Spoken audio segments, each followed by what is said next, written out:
This, in my hand here, is a pine cone. It's not just any pine cone, obviously. Otherwise, it wouldn't have its own slide and its own table. This is a pine cone from Tuba-Tolobal land in the southeastern Sierra Nevada mountain range, where I went backpacking last year with a group of Spanglish-speaking Latines, like me. This is a symbol of what magic can happen in a community space outdoors with people who share cultures, identities, and lived experiences. My name is Antonella de la Torre Marcenaro, and I feel like it's important to state my positionality given the fact that I have this platform today. I'm 30 years old, queer, a Latina who benefits from white privilege, I'm neurodivergent, I don't have disabilities that impact my mobility. I'm now a documented Peruvian immigrant, low income, slim, college educated. For me, with both my dominant and systems impacted identities, I recognize my responsibilities as both who I am and how I'm perceived. And this is all while toggling a fluctuating sense of belonging. Put yourself in my hiking boots for a moment. You can close your eyes if that's comfy for you. It's a brilliantly gorgeous sunset, edging on those cotton candy hues of dusk. You've just finished backpacking almost 10 miles with a group of folks to what will now be your backcountry home. Your body is exhausted. Folks start their dinners, quench their thirst, remove their boots from sore, sweaty feet, and sit to rub their tired knees. We're really facing the reality of what it's like to carry so much weight on our backs and go to a remote area to spend several days there by choice. Just then, Basilio, also known by Moonrise, his trail name, somewhere in here maybe, picks up this very pine cone and this stick, and he starts playing music, using the pine cone as a güiro, which is an instrument typically used in cumbia. Sounds a little something like this.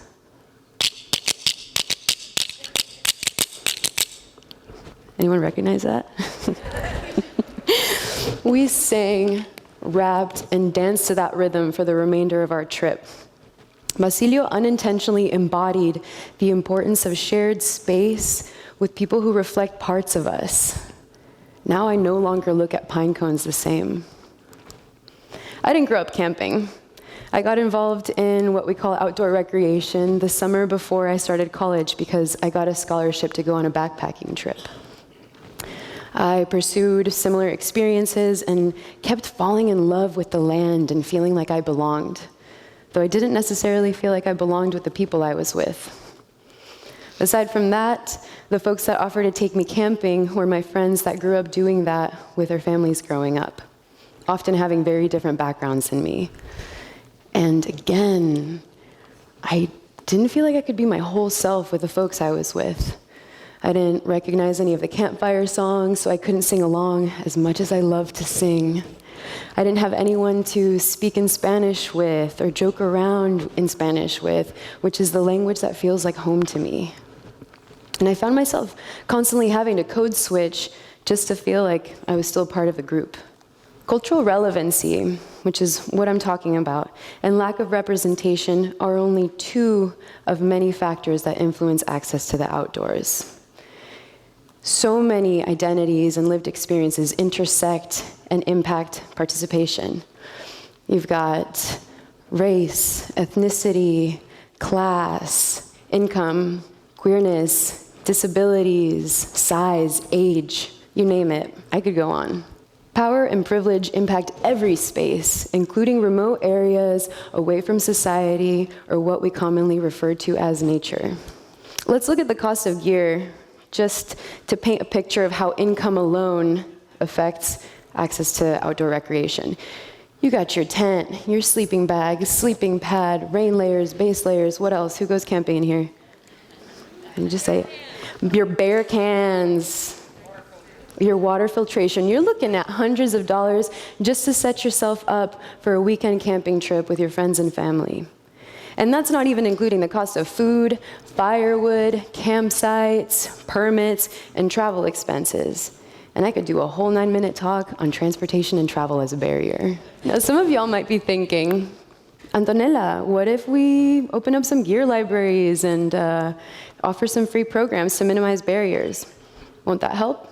To that, I answer yes, and. Gear libraries and free programs are great resources, don't get me wrong. But the thing is that for some of us to be in a space with and facilitated by people who reflect parts of us provides a sense of safety and opportunities for joy that cannot be replicated. We need affinity-based and community-led groups so that we can slow down, hear each other's stories, let down our guards, and cultivate a sense of belonging with the land and the people.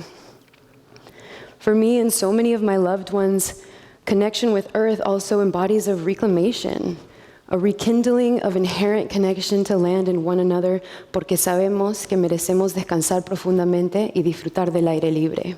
My personal journeys outdoors led me to create a program called Puentes, a program that is solely dedicated to fun, growth, and connection.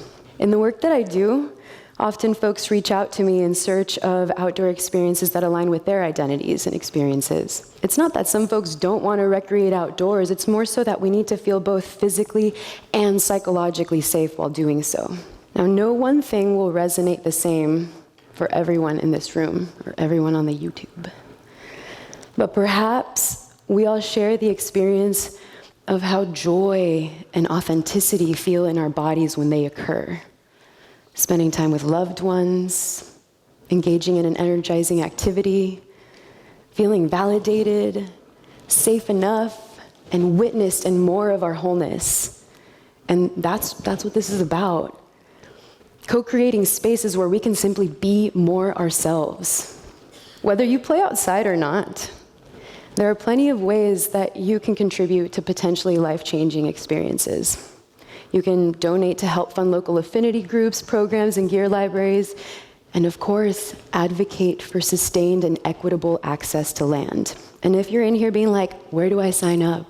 How do I find experiences that align with me?